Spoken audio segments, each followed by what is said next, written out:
نبی صلی اللہ علیہ وآلہ وسلم، لوگ تم سے پہاڑوں کے بارے میں دریافت کرتے ہیں، کہہ دو کہ میرا رب ان کو راکھ بنا کر بکھیر دے گا، پھر زمین کو ہموار میدان کر چھوڑے گا جس میں تم کوئی نشیب و فراز نہ دیکھو گے۔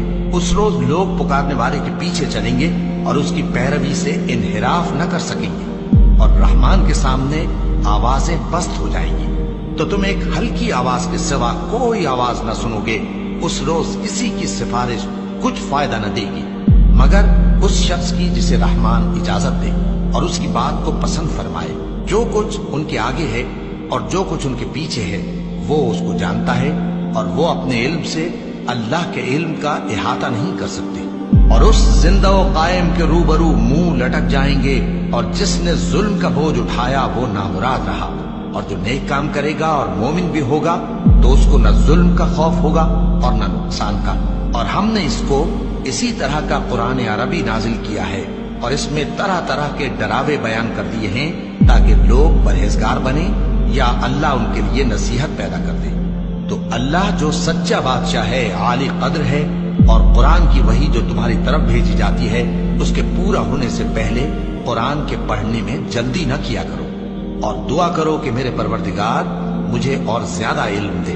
اور ہم نے پہلے آدم سے عہد لیا تھا مگر وہ اسے بھول گئے، اور ہم نے ان میں ارادے کی پختگی نہ پائی۔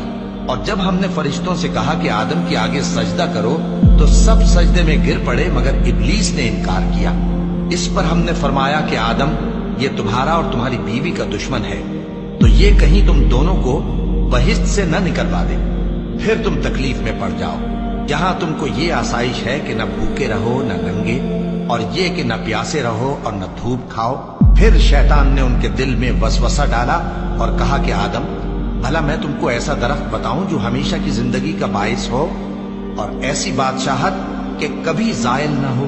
سو دونوں نے اس درخت کا پھل کھا لیا تو ان پر ان کی شرمگاہیں ظاہر ہو گئیں، اور وہ اپنے اوپر بہشت کے پتے چپکانے لگے۔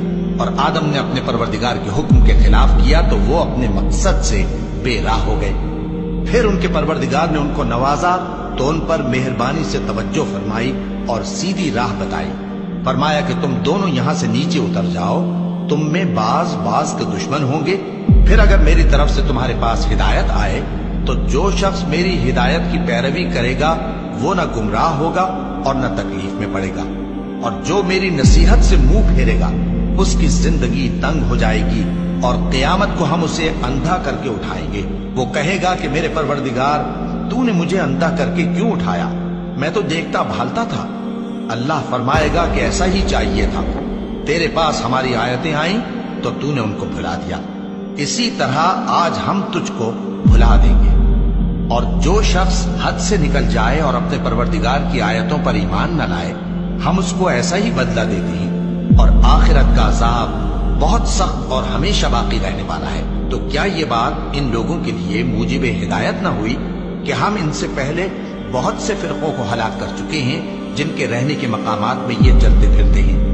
عقل والوں کے لیے اس میں بہت سی نشانیاں ہیں، اور اگر ایک بات تمہارے پروردگار کی طرف سے پہلے صادر اور جزائے اعمال کے لیے ایک میعاد مقرر نہ ہو چکی ہوتی تو نزول عذاب لازم ہو جاتا۔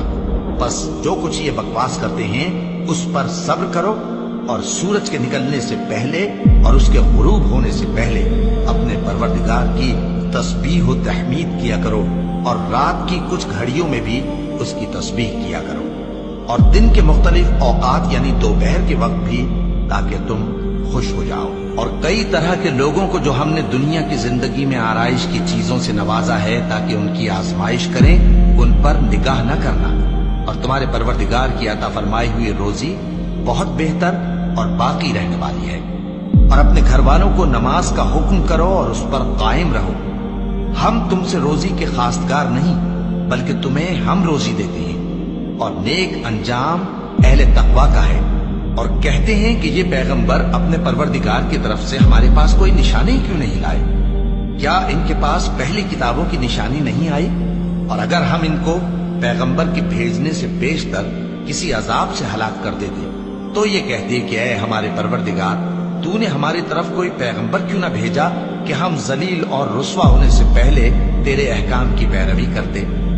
کہہ دو کہ سب نتائج اعمال کے منتظر ہیں، سو تم بھی منتظر رہو، ان قریب تم کو معلوم ہو جائے گا کہ دین کے سیدھے رستے پر چلنے والے کون ہیں اور جنت کی طرف راہ پانے والے کون ہیں، ہم یا تم۔